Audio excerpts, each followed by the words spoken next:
saat dia mengoperasi si anak-anak ini, dia sama sekali tidak menggunakan obat bius atau painkiller. Jadi benar-benar dioperasi hidup-hidup dan diambil organ mereka. Gila kan ya?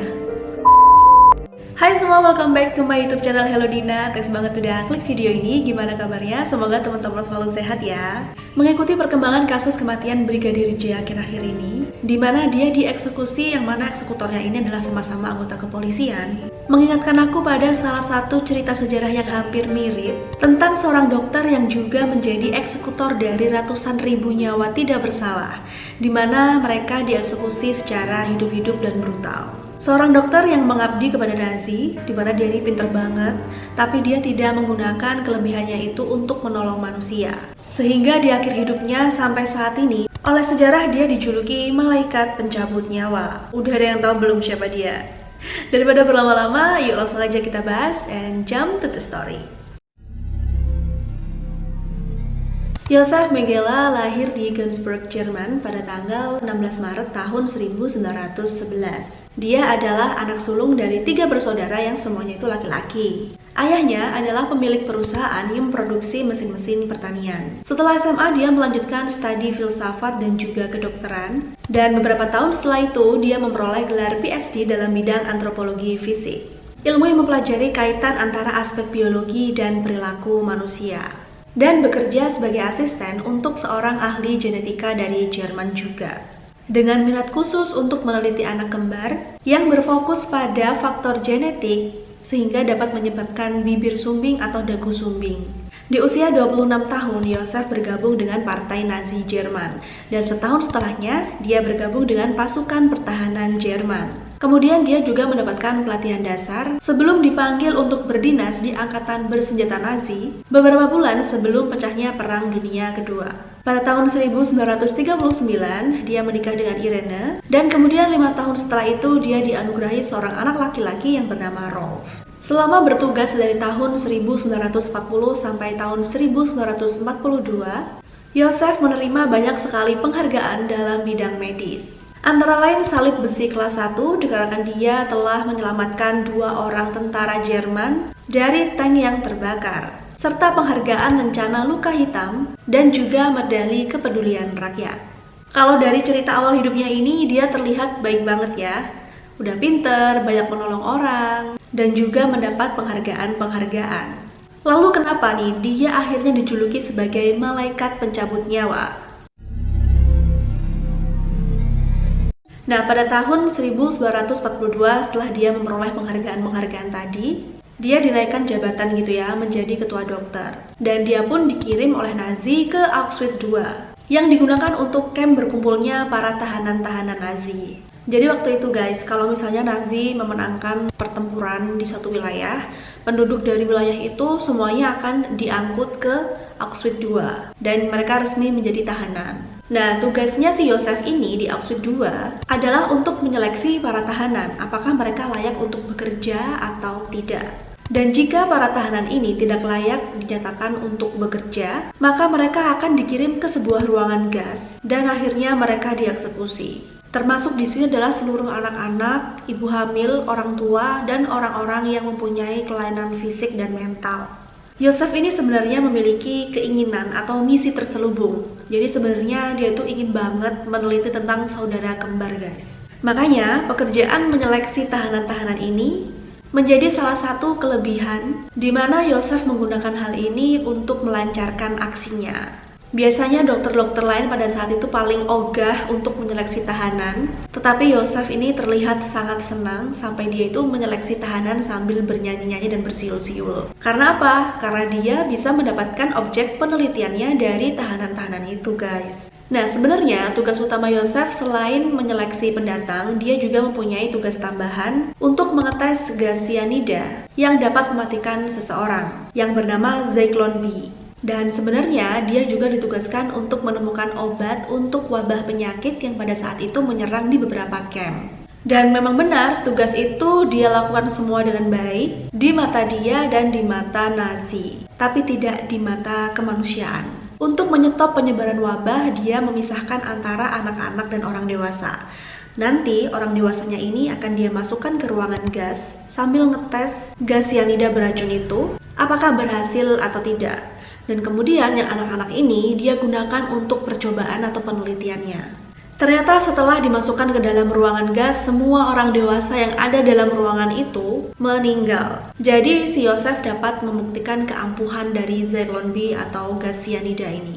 Sedangkan untuk yang anak-anak, dia berhasil mengambil organ-organ dalam mereka untuk dijadikan bahan penelitian. Dan tahu nggak guys, saat dia mengoperasi si anak-anak ini, dia sama sekali tidak menggunakan obat bius atau painkiller. Jadi benar-benar dioperasi hidup-hidup dan diambil organ mereka.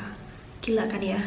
Nah, yang lebih gilanya lagi, karena emang pada saat itu zaman Nazi ya, kalian tahu sendiri, kejem banget kan si Hitler. Ternyata pemusnahan besar-besaran ini membuat Yosef mendapatkan banyak penghargaan.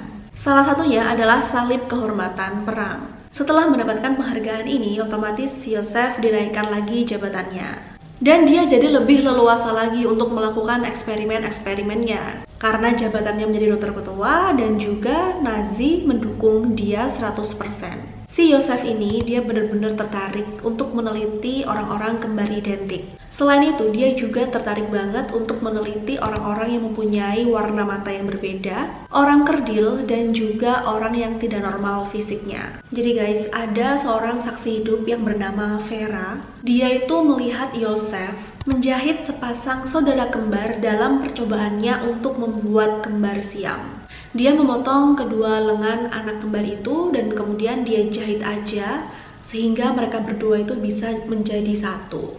Hingga pada akhirnya korban-korban anak kembar atau orang-orang kembar ini pun meninggal dikarenakan infeksi dan terkena penyakit karena luka yang tidak diobati. Dalam percobaan mengubah warna mata, Yosef menyuntikkan cairan pewarna ke dalam mata para korbannya. Sehingga tak heran banyak banget orang yang mengalami kebutaan dan bahkan kematian.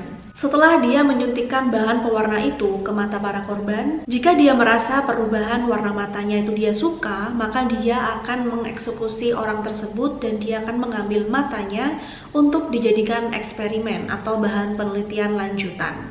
Tak hanya sampai di situ kekejamannya si Yosef, dia juga melakukan percobaan atau eksperimen mengoperasi ibu hamil dan orang-orang kerdil tanpa menggunakan obat bius. Dan dia kemudian akan meneliti organ-organ dalam mereka dan bahkan dia juga mengawetkan beberapa organ dalam itu untuk penelitian lanjutan.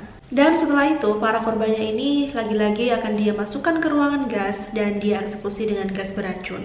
Nah, sayangnya nih guys, menurut cerita pada saat itu, orang-orang atau tahanan yang lolos seleksi menganggap Yosef ini tuh adalah orang yang baik. Karena apa? Karena waktu penyeleksian, Yosef itu selalu tersenyum kepada para tahanan dan saat memilih dan memisahkan, dia itu tuh nyanyi-nyanyi, siul-siul. Jadi para tahanan semua tuh ngerasa, oh ini orang baik.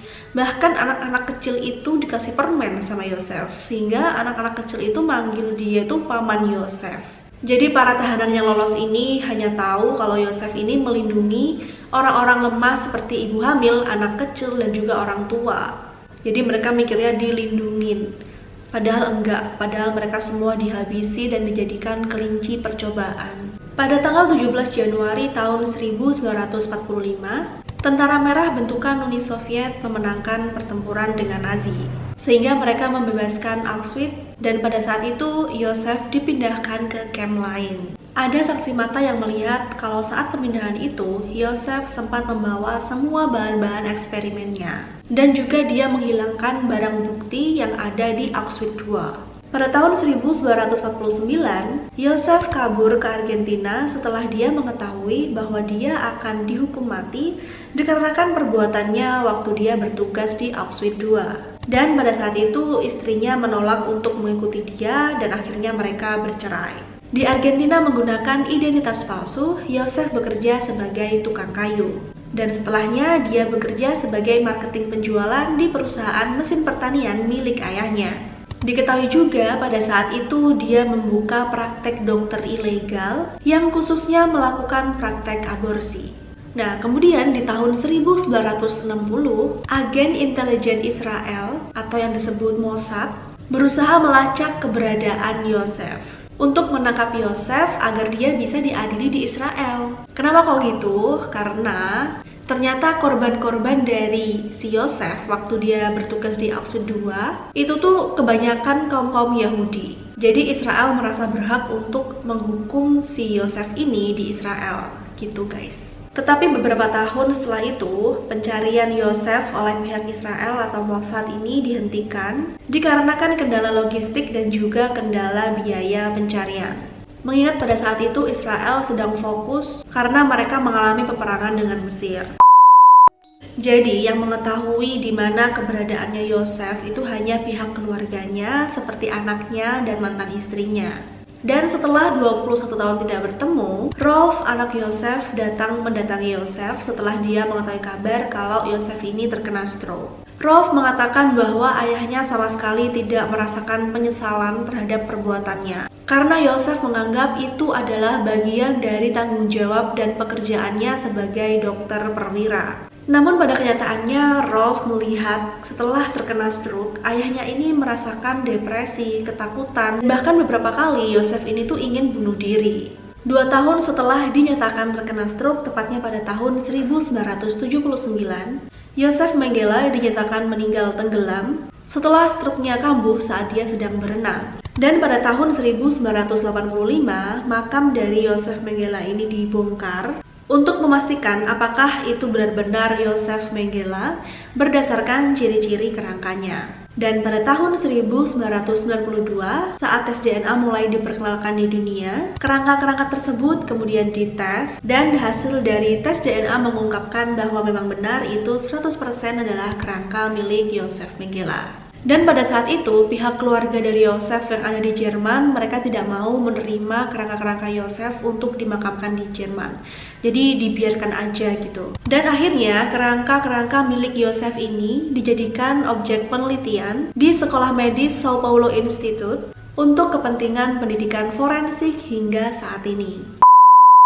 Jadi seperti itu guys, sedikit cerita tentang Dr. Yosef Mengele yang pada zaman Nazi dia juga suka mengeksekusi orang-orang yang tidak bersalah secara hidup-hidup. Dan gimana menurut kalian guys, apakah karma yang dia terima itu sepadan atau enggak dengan perbuatan dia waktu dia masih hidup? Komen di bawah ya. Well, thanks banget yang udah nonton sampai akhir. Kurang lebihnya aku mohon maaf. Dan materi yang hari ini aku ceritain ke kalian itu aku ambil semuanya dari Google. Jadi kalau misalnya menurut kalian ada yang salah, kurang, atau kalian ingin menambahkan, silahkan aja kalian tulis di kolom komen, oke?